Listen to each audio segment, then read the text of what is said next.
Welcome to Penrose Learning, where we make understanding easy. You start by confirming a MIUI version and applying system updates, so settings are available and stable. Next, enable developer options by tapping build number 7 times. This unlocks background and animation controls.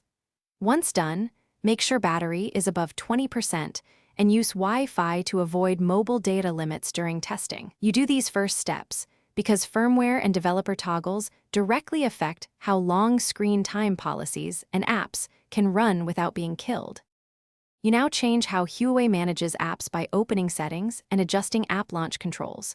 Switch target apps to manual so you can enable auto launch, secondary launch, and run in background. Then go to battery settings and disable aggressive power saving and background limits for those apps. This prevents the system from suspending them. Also add the apps to the battery optimization exception list so the OS won't throttle CPU or network, which directly extends active screen time when those apps are in use. Finish by maximizing display sleep time and enabling always-on display if your model supports it, because longer sleep delays keep the screen active. Then adjust lock screen settings so recent apps aren't cleared on lock, and restart the phone to apply all changes. After testing, check settings battery usage to confirm apps remain active. If the screen still dims or apps close, recheck developer options and disable any remaining battery savers.